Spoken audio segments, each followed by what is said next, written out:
everybody, and welcome to a mod spotlight on thermal expansion.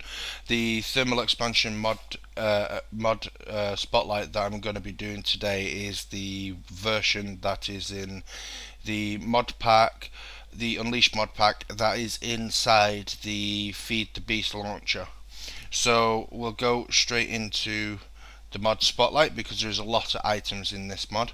And first of all, there is the ores and what you can do with the ores. The ores are copper, tin, silver, lead, and ferrous. They naturally spawn within the world.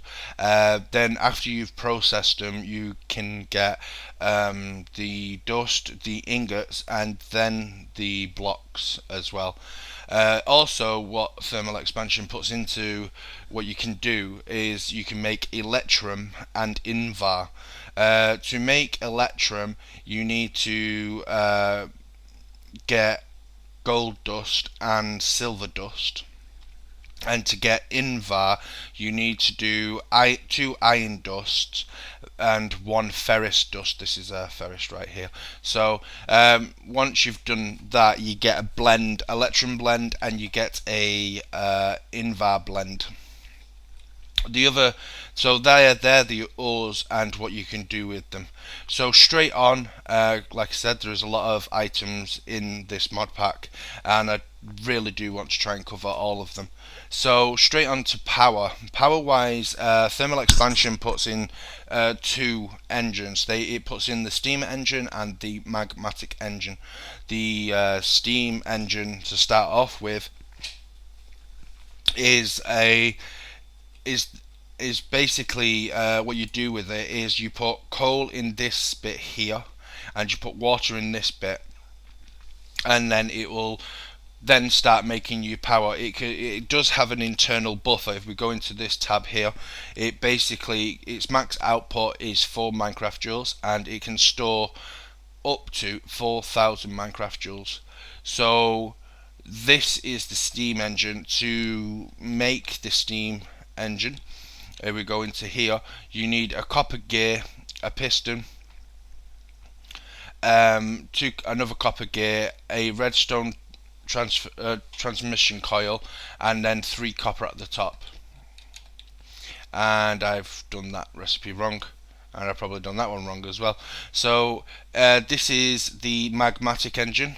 Talking about this one, this one is basically, as it says, you just put lava in this section here, and it's the same. It holds 4,000, and it still does 4 Minecraft joules, but it runs off lava, so you just pump lava straight into the back of it, and you can then run it.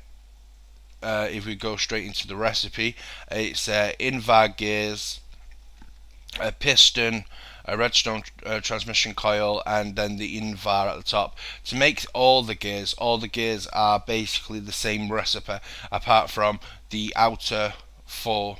So it's an iron ingot in the middle, and then the invar around the edge, or copper or tin, to make the 3 types of gears that this thermal expansion actually puts in. So there's the 3 gears there. There's copper, tin, and invar. It's all the same recipe, apart from it's kind of all the same, just an iron ingot in the middle, and then the adjacent or whatever gear you're trying to make around the outer edge.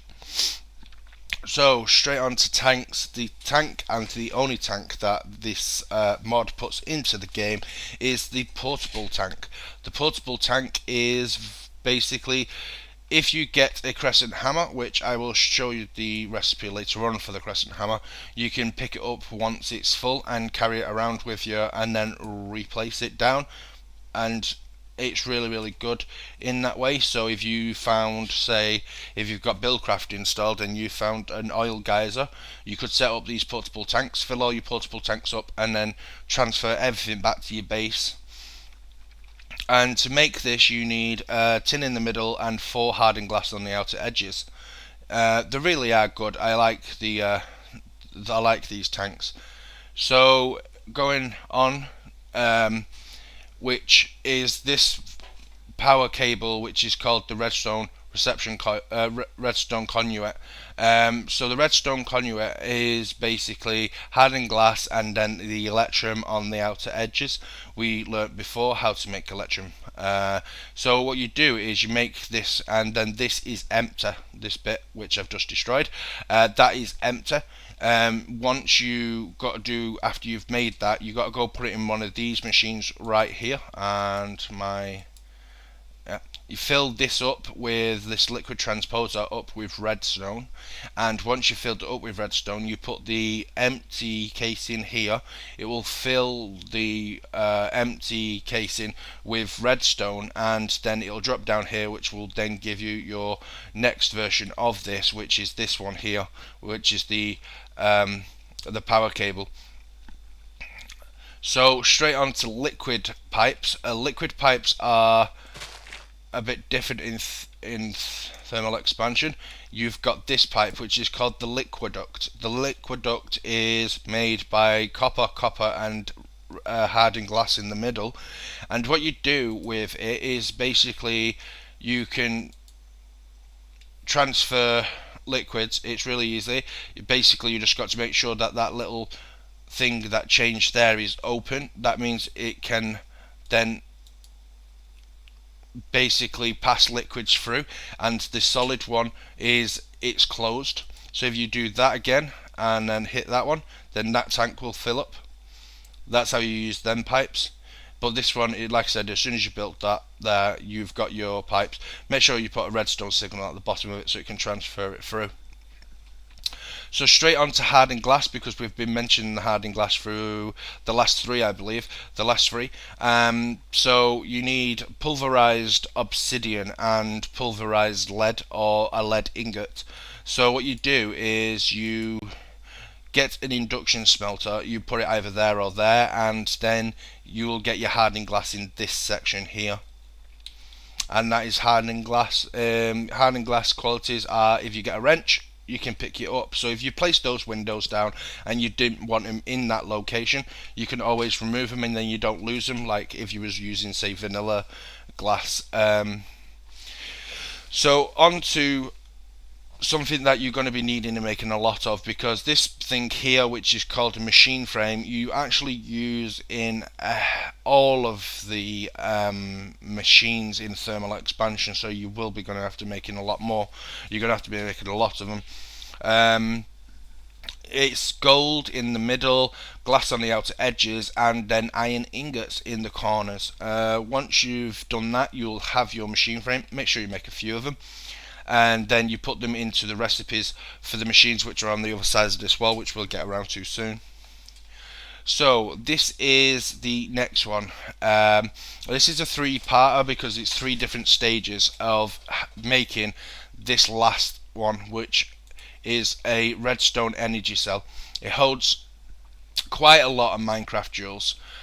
You can configure it as well to put in less Minecraft joules in, or you can basically bump it up so it puts like 100 out.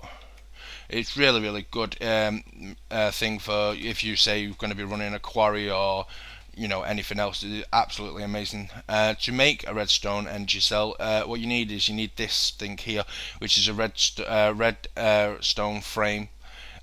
So to make the frame, it's a diamond, hardened glass, and electrum on the corners. And then once you've got that frame, you need to then fill it up. So you stick it in one of these machines again and fill it up with redstone, and then you'll get a full redstone frame.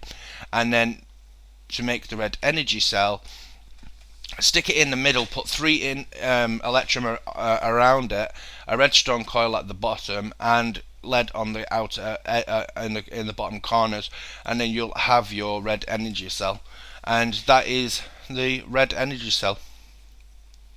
So go straight on to a thing that I absolutely like in thermal expansion, and that is rockwool. Rockwool is has the opposite effect than normal wool. Rockwool is, if you set it alight, it doesn't burn. That is basically its quality, and that is basically what it does. It does not burn. To make it, you need this stuff here, which is slag. To get slag, you need an induction smelter. And if we go straight into the recipe thing, you'll notice in some of these recipes, like iron ore and sand, you get a 5% chance of getting rich slag. Once you've got the rich slag, if you stick that next to where the sand is on this recipe here, you will then get normal slag back. 75% chance of getting it back. But that one there, you then stick into a furnace and you smelt it up, and it will then give you this block here, which is the default block of rockwall. And then to make the other colours, you just stick that block with, say, the adjacent dyes, and you'll get all different colours. This stuff is really good. You can stick it in the nether and it doesn't burn. It's really, really good stuff. So if you're worried about putting, say, a floor down and making your house look nice, or building those big massive statues, and someone's going to burn it down because they think that it's fully made of wood, made of wool, then now you can, because this stuff does not burn. So that is rockwool, and we'll move straight on to the next one, which is tesseracts. Tesseracts there's three types. There is energy, there is liquid, and there is item tesseracts. These are like Wi-Fi for Minecraft. They basically transport their adjacent items, energy, liquid, or items around the world wirelessly. As long as you have one on one end, one on the other end, your items, energy, or liquid will get there. To do that, you basically put a frequency in the top. So let's put 25. Let's just put fire in the energy one, and then you press this button here. What you can do is you can press this button to make it private if you're on a multiplayer server. That way nobody can see the frequency.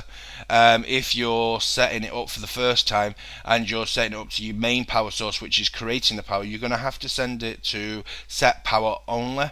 And then once you press the tick button and the add button, it will come down here and you'll add this like ender effect to it.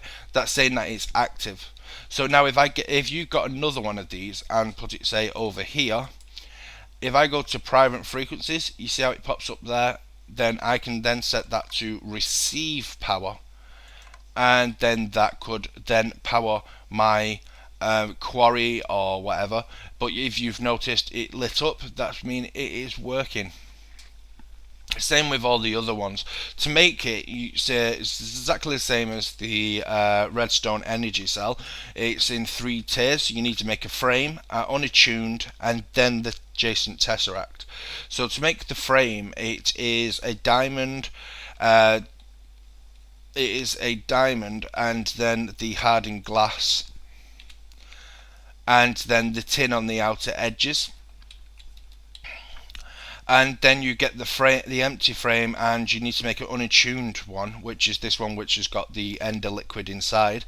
So you then throw it into the liquid transposer again with ender pearls liquid in here. We'll get onto how to make the liquids in a minute, and that will make it unattuned. So then if we go around the corner, we can then see, let's put this into day.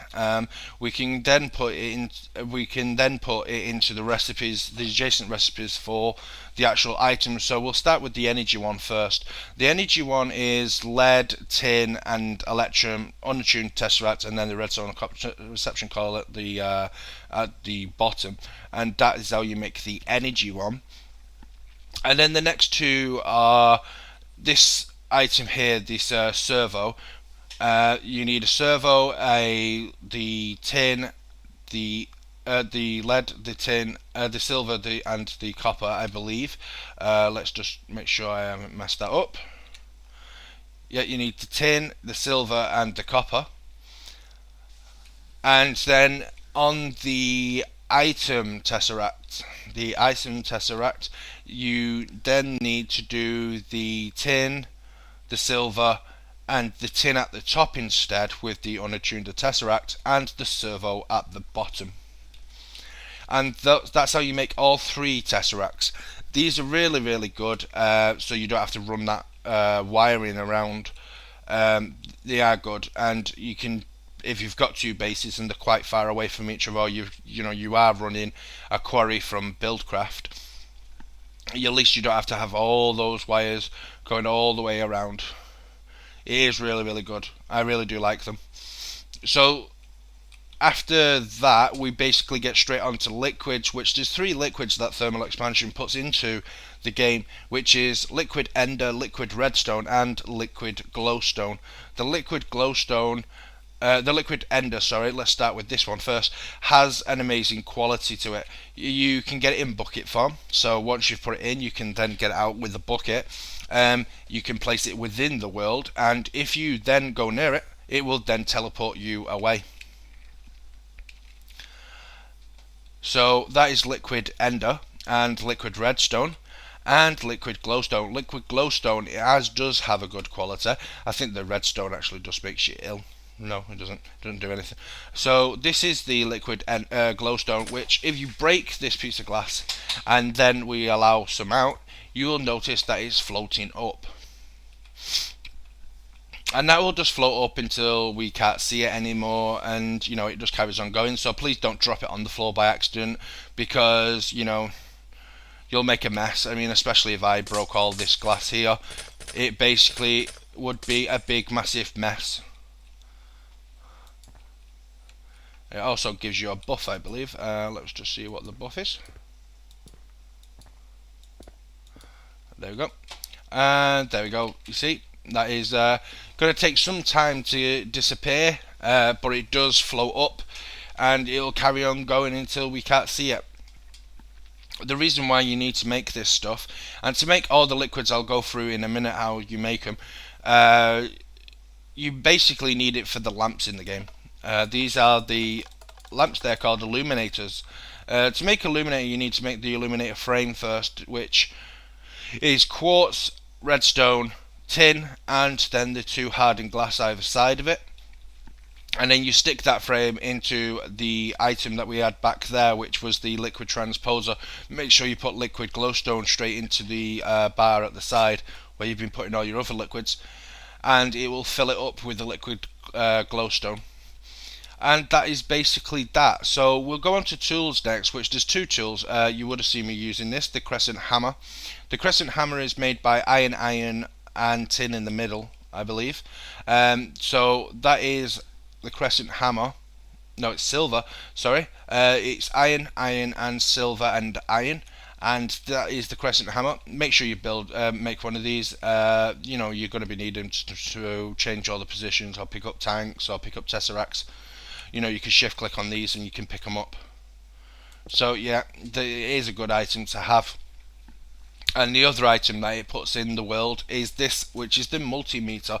The multimeter is made by an invar gear at the bottom, a redstone reception coil, lead, I think it's lead, and then tin either side. So that is the recipe, and this is used for gauging how much power you've got within your network. These here are the redstone conduits. If you click the multimeter on it, you can then see how much power you're getting through your system. Just going straight through and onto the next project, the next bit, which is basically the blue pipes and the red pipes. The red pipes, let's start with those because they're really easy to do. These are redstone pipes. As long as an item is running through the system and running through the pipes, you'll see that the lights keep turning on and off. So that is the redstone pipes. That is basically what they do. They emit a redstone signal. So say for instance, if you want to make a door that has to be activated by a redstone signal, you could then say put a chest in a secret location, put something in the chest. It will then pump down and then hit the redstone pipe, which would then open the door so you can then get in. I mean, that is one idea, or you could use it for some other stuff. It's not that bad of an idea, but that's the redstone pipe. And this blue one, the blue one is called an intelligent pipe. This is an amazing pipe. If we go into, I believe, this one, let's just get rid of some of this junk right here. I think I might need those actually to put back into the system. I think they came out of this one. I was testing this before, you see. So let's grab this and put you there. And then if we put this into here, these red pieces of wool, basically every single one of these chests are full. They're full with random junk that I put in there. So normally with buildcraft pipes, basically what happens is it will spit out if it can't go down. So if it goes down, because it takes the chance, it's a 50-50 chance that it goes that way or it goes down, this pipe knows that it can't go down because this is full. So it takes that out of the equation. So the only answer is it can go that way. Now if I make space, say in here, now because there's space in this one, it will now go down, because every single one will go down, because it now knows that there's space there for it to go down.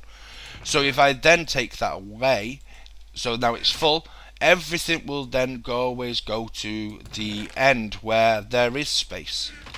So these are very intelligent pipes, that's why they're called intelligent pipes, and they basically will understand, so you don't have items spitting everywhere, of which place to put them, because there is no room in any of the other chests, so it's got to go to the end one.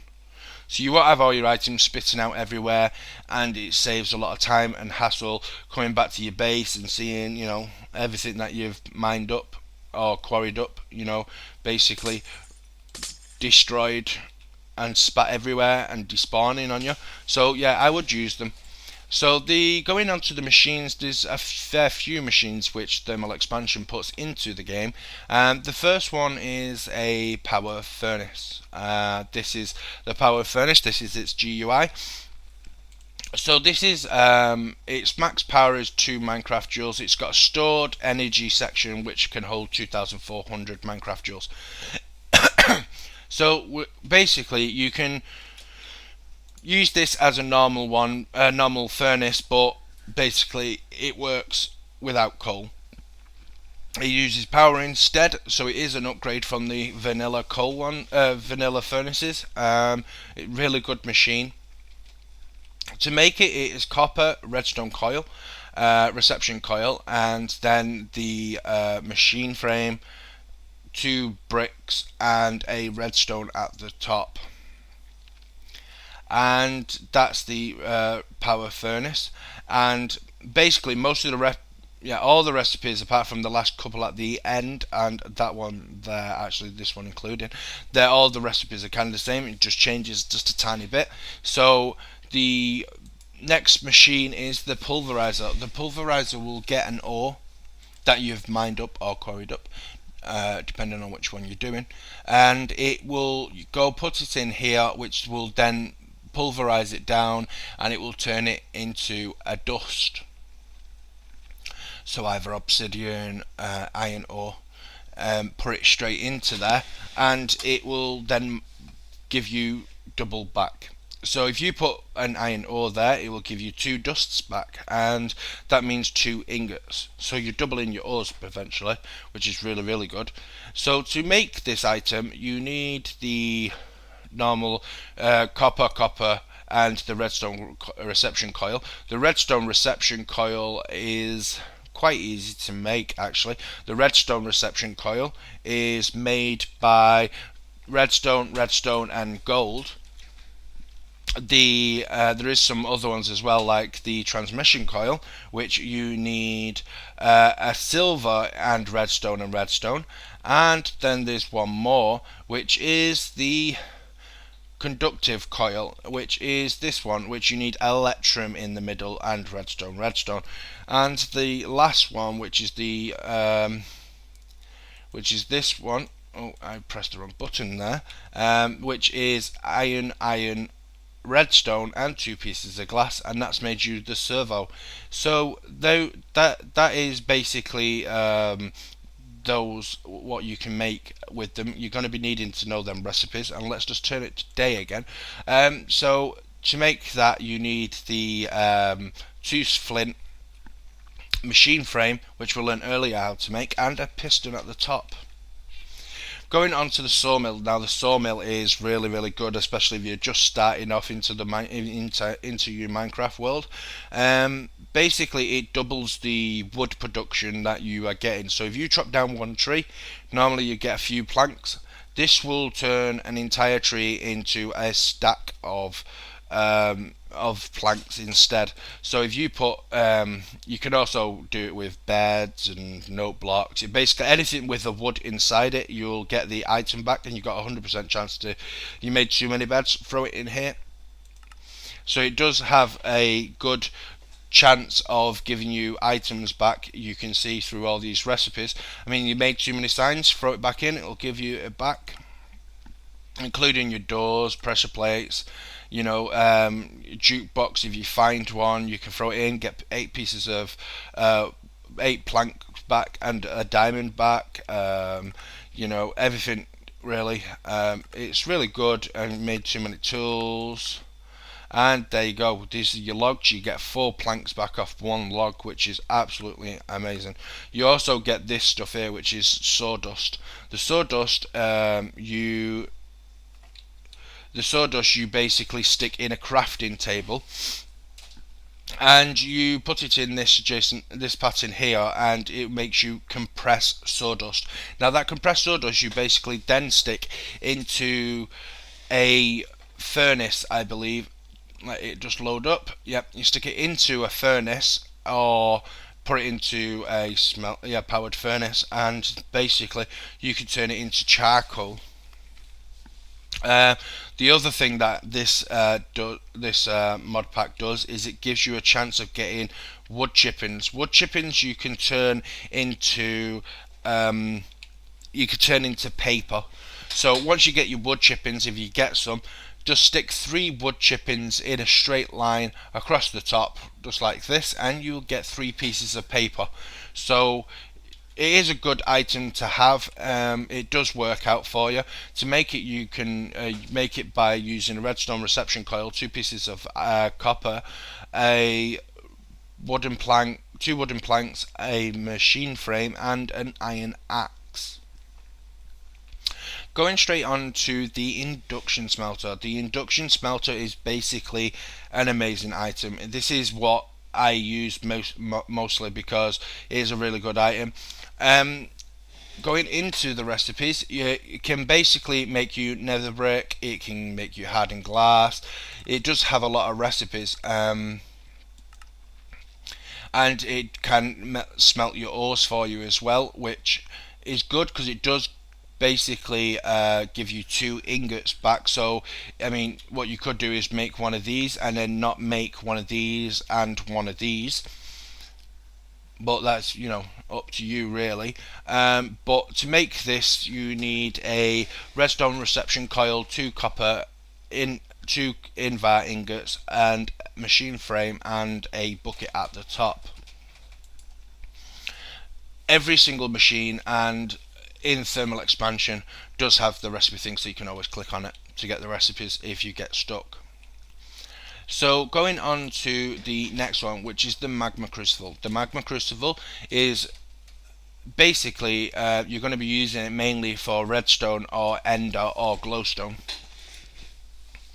So what you do to make it, you can put, say, netherrack or blaze rods, cobble, stone, obsidian to make lava, and then all the adjacent ones to make water, which is like just snow and your ice and stuff, and then redstone or a redstone block to make your redstone liquid, and same for the glowstone, and ender pearls for your ender liquid.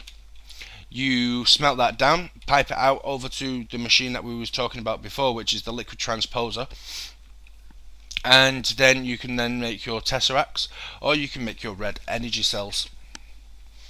To make this item, you need 2 copper, a redstone reception coil, 2 nether brick, a machine frame, and a bucket at the top. So going straight onto this item here, and the energetic infuser. This is thermal expansion's answer to modular power suits. It charges up your suits for you, so it's kind of like a big charge pad. that you can throw your item straight into, and it'll charge it up for you. To make it, you need 2 copper, a redstone reception coil, transmission coils on outer edge, machine frame, and a shiny ingot. To make a shiny ingot, because that is one ingot I haven't mentioned, shiny ingot recipe. You make it by having. You can make it by this stuff, or you can do it by getting ferrous. Ferrous will give you a 10% chance of getting it. You can also find nether platinum ore in the nether if you've got nether ores added, which if you're watching this for the Unleash pack, then we do have it. So you can go to the nether and go find it.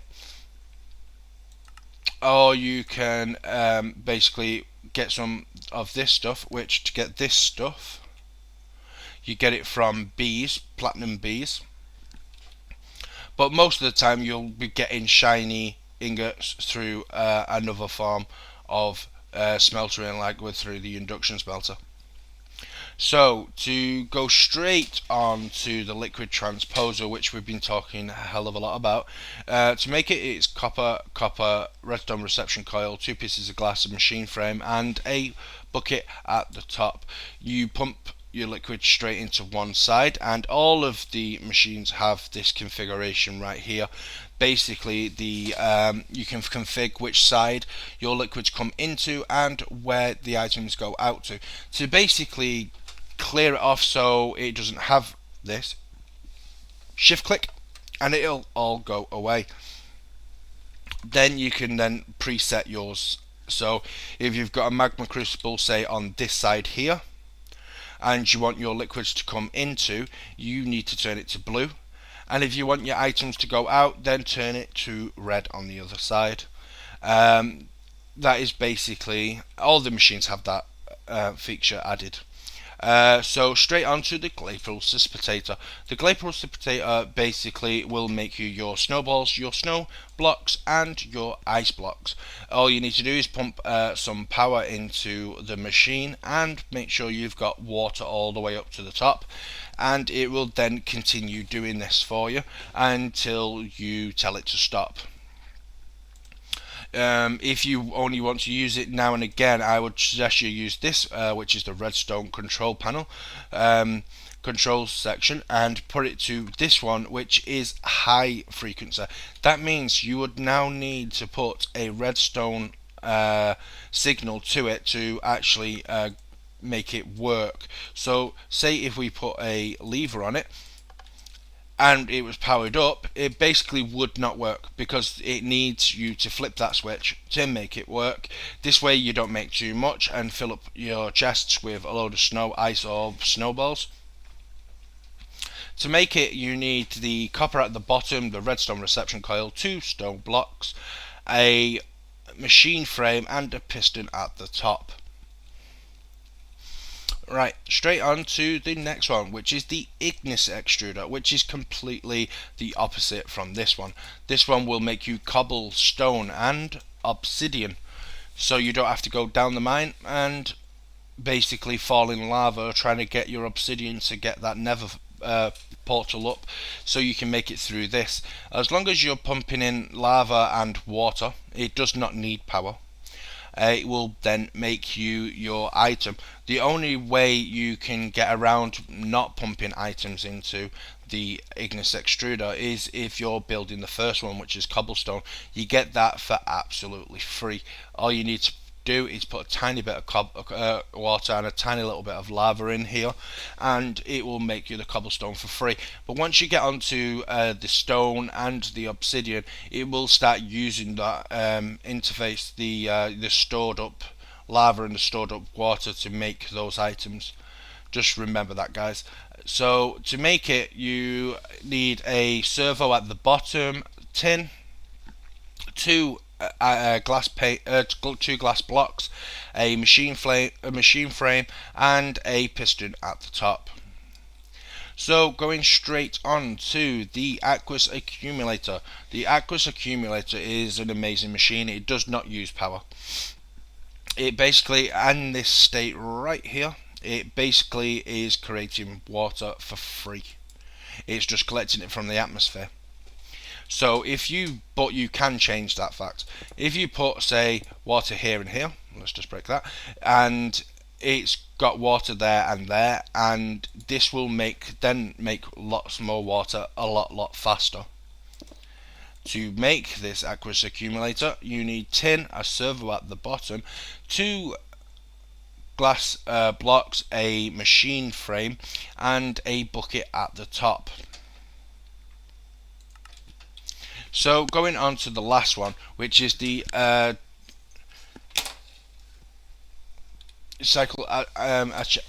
Oh God, I can't pronounce that word. I'm really sorry, guys. I've messed up the tutorial there, and I'm sorry about that. So going on to this item, basically this item here is really good. It's like it's like an auto crafting table, basically, the cycle assembler, and it basically you put a schematic just in this section. This schematic is here. I will show you. It's die and 3 pieces of paper to make the schematic.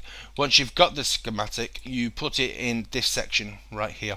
Go down to this bit which it says schematic, just click it, and you put your recipe in here. So say if, for instance, if you want to build, I don't know, a load of doors, or if you want to build, you know, something else that you need a lot of, you put the item here, and it will basically then, when you click the tick button, it will imprint the schematic with that design. So you can have multiple of these designs and leave them in a chest, so you know how to make it.